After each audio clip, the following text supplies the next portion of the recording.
네, 시청자 여러분 안녕하십니까. 좀 더 정확한 중국 경제 이야기 차이나 이코노미 채널 CEC입니다. 오늘도 중국경제금융연구소 전병서 소장님 모시고 말씀 나도록 하겠습니다.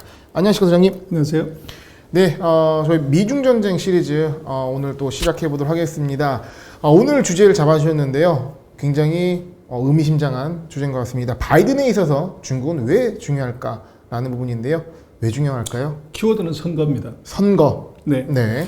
그리고 중국은 이제 미국에서는 관심 끄고 네. 동남아로 돌아갔다. 지금 미중 정상회담 이후에 어떤 판세에 관련된 것 같은데요. 그래서 지금 이제 민주당의 고민이 뭐냐 그러면 네. 이 민주주의는 여론을 먹고 산다 그러잖아요. 그래서 민심의 동향이 굉장히 중요한데 이게 지지율로 나타나죠. 네. 또 한국 정부도 지금 대선 주자들도 이 지지율에 일희일비하고 정책 바꾸고 이제 여러 가지 하잖아요. 네, 여러 가지 하고 있습니다. 예. 네. 근데 지금 민주당 같은 경우를 보면 집권당이지만 빨간 색깔이 지지하는 거고 파란 색깔이 지지하지 않는다는 여론인데 이게 지금 8월 달 이후에 너 싫어. 이게 지금 급속도로 올라가고 있어요. 데드 크로스가 나버렸네요. 이미. 예. 그래서 민주당 입장에서는 이제 고민이 하나 있고 네. 그리고 이제 리더 이 바이든은 어때? 그랬더니 바이든 너 잘 못해. 이게 이제 8월 달부터 쭉 올라가고 있습니다. 과반을 넘었습니다. 그렇습니다. 예. 그래서 이게 이제 이 바이든하고 민주당의 이제 고민이고요. 그리고 또 하나가 지금 보면 미국이 코로나19가 이게 풀어나서 집단 면역이라고 얘기는 했는데 집단 면역이 아니라는 거죠.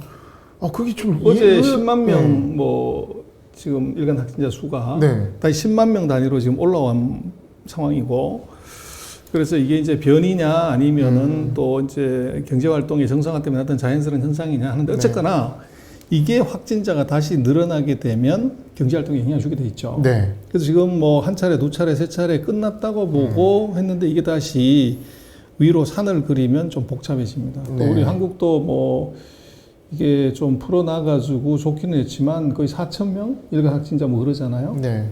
그래서 이게 지금 경제에 발목을 잡을 가능성이 있고 그러면 정치적으로 사회적으로 굉장히 이제 궁지에 몰리는데 그래서 우리도 코로나를 박멸을 해야자 그지만 먹는 것이 이게 중요하니까 그 전념 있더라도 열어야 된다 위드 코리아를 해야 된다고 이제 많이 했고 또 그것이 국민들의 지지를 받아서 연 거잖아요. 네. 근데 이제 바이든은 코로나 대응에서 어떻게 잘했냐 못했냐를 놓고 보면 이게 잘했다가 1월 21일에 쭉 한 60% 넘어갔었어요. 그러다가 이제 9월 달 들어서 가지고 이게 잘했다가 훅 떨어지고 있습니다. 그래서 코로나 대응에 대해서도 이게 다시 확진자가 늘어나면서 바이든이 또 공격에 몰렸다는 거죠. 여론이 좋지 않습니다. 그렇습니다. 네. 그리고 이제 아프간 사태. 네. 요게 좀 컸죠, 타격이. 그렇죠. 예. 이것도 이것도 놓고 보면 잘했니 못했니 그랬더니 이게 잘했어요 26%, 못했어요 52%. 네, 민주당 이제 지지하는 사람들한테 물어봤더니 52%가 잘했다. 근데 공화당 0.06%. 완전히 너 바보짓 했다 이거죠. 그리고 이제 중간층 잘했다가 21%, 나머지 80%가 못했다고 본 거죠. 네. 부정평가가 압도적입니다. 그렇습니다. 그래서 이게 정치적으로, 사회적으로 지금 바이든이 코너에 몰렸다고 볼 수가 있죠. 네. 그리고 이제 중요한 게 중국입니다. 왜 바이든한테 트럼프만큼 중국이 다시 중요해졌어요. 그래서 이게 지금 내치가 문제가 되면 이제 정치 지도자들이 이것을 이제 어떻게 보면 관심을 딴 데 돌리려고 전두환 때도 3S 산업, 스포츠, 섹스, 스크린 이 산업을 이제 확 시켜가지고 정치에서 좀 관심을 멀게 했던 것처럼 시선을 돌리는. 그렇죠. 예. 이제 그런 건 말고 뭘 하냐면 이제 해외 쪽으로 관심을 돌려버리는 거죠. 국내 문제가 아닌 국제 문제를 이제 열어버리면 그쪽으로 확 관심이 가는데 다시 바이든도 중국을 끌고 나올 것 같아요. 트럼프가 했던 방식으로 중국 때리기. 그렇죠. 그게 또 돌아간다 말씀이시죠? 그래서 지금도 이걸 왜 그 전략을 쓰냐 그러면 지금 파란 색깔이 중국에 대한 우호적인 이제 여론이고 빨간 색깔이 적대적인 여론이에요. 그래서 2011년 10월 요때 보면은 이제 이 적대적인 감각이 확 높아지다가 2016, 17, 이제 18 요때 좀 떨어져요. 네. 근데 문제는 이제 트럼프가 전쟁을 시작한 2018년 이후로 이 대중국 그 반중 정서가 사상 최대치로 올라왔어요. 그래서 결국은 뭐 선거라는 것이 여론에 어떻게 보면 편성을 하려고 하는데 이걸 놓고 보면 지금 우호적인 중국에 대해서 우호적인 쪽으로 가게 되면 이것은 미국의 여론과 좀 반대로 가는 겁니다.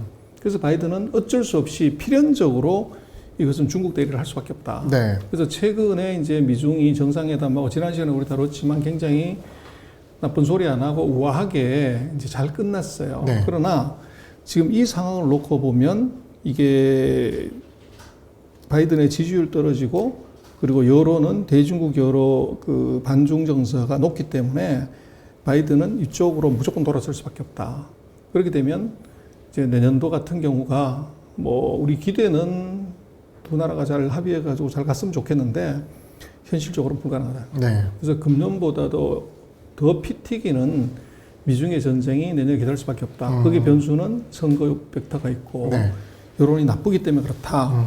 그래서 뭐 중국이 그러면 미국은 앞으로 내년에는 뭐 완전 포기해야 될 건데 그럼 뭘 하냐고 그러는데 재미있는 것이 바로 아세안입니다. 근데 지금 아세안은 이게 중국에 대한 의존도가 거의 한 40%가 넘어가요. 네.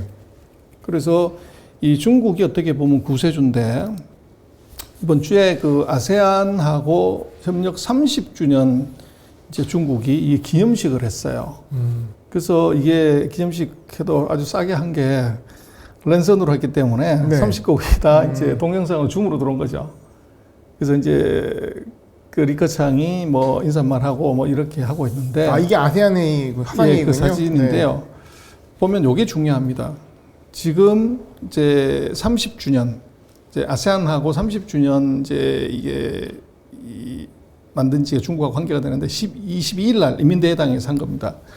요때 시진핑이 나왔어요. 근데 여기 나와서 시진핑이 앞으로 5년 동안 178조 원 농산물 구입해 주겠다. 네. 아세안에. 그래서 통 크게. 지난 시간에 우리가 그 삼성이 네. 미국에 이게 170억 불 20조 원 이거 해준다고 땡큐를 5번 받았는데 지금 중국은 아세안 국가들 그 가난한 나라들한테 그것에 거의 8배 되는 농산물을 구입해 주겠다는 거예요. 네. 그렇게 되면 이게 아세안 국가들 입장에서는 미국이 아니라 중국 편으로 확 돌아설 수밖에 없는 거죠. 뭐 잘 사주는 형님 따라가는. 그렇죠. 네. 밥 살 수는 뭐 이제 누나가 아니라 이게 중국 오빠 이렇게 되는 거죠. 그래서 이게 미중의 전쟁이 아마 가속화가 되면 네. 이게 어부지를 하는 데가 생기는 게 바로 아세안이에요. 그래서 미국도 이게 아세안 쪽을 이걸 손을 아이고. 그러니까 편집으로 체크해놓고 네, 편하게 얘기해 주셔야 됩니다. 미국도 이게 이제 중국 1대1로를 막으려면 아세안과 이제 손을 잡고 우호적으로 가야 되고 중국은 이제 미국으로부터의 브로킹을 막기 위해서 이제 1대1로나 이쪽으로 가야 되는데 네. 이 아세안에 투자를 할 수밖에 없는 거죠. 그래서 미국이 세게 나오면 세게 나올수록 중국의 눈길은 이건 아세안으로 간다. 그래서 이제 우리도 신남방 정책 뭘 했지만 오히려 이제 앞으로는 신남방 정책이 조금 더 중요해질 수도 있다. 그렇게도 볼 수 있을 것 같아요. 바이든에 있어서 어쨌든 지금 이 선거를 앞두고 또 여론이 굉장히 지지율이 떨어져 있기 때문에 중국 때리기가 어쩔 수 없는 선택지인 상황이고 그런 상황 속에서 중국의 선택지는 아세안 쪽 눈 돌릴 것이다. 우리는 어떤 그 전적인 그 외교의 판을 보고 이해해야 우리의 그렇습니다. 길들이지 그래서 않겠습니까? 중국은 아마 내수 시장 확대 그게 공동 부유론이죠. 네. 미국 이쪽 이제 완전히 손 끊어야 되는 기술도 마찬가지고 상품도 마찬가지고 그렇게 되면은 이제 내수 시장을 키우는 것이 한 방법이고 네. 또 하나는 이제 동남아 시장 이쪽을 이제 개척하는 것이 뭐 여러 가지로 유리한 점이 있는 거죠. 네. 그래서 뭐 공동부유 다음번에 이제 새로운 주제는 이제 아세안의 번영, 네. 아시아의 번영, 네. 뭐 그걸 이제 다르게 포장하면 아시아 인류 운명 공동체 뭐 이런 걸 들고 나올 가능성이 굉장히 높죠. 아세안의 주가가 높아질 수 있는 시기가 아닌가 생각이 뭐 그럴 듭니다. 수도 충분히 있을 예. 것 같아요. 네, 미중 전쟁 시리즈 오늘은 이 바이든에 있어서 중국 왜 중요한지 살펴봤습니다. 역시 이제 세계가 돌아가는 거는 굉장히 유기적으로 움직이는 것 같습니다. 그 속에서 우리가 그 현명한 지혜로 좋은 길을 찾길 바라는 상황입니다. 선생님 오늘 감사합니다. 그렇습니다.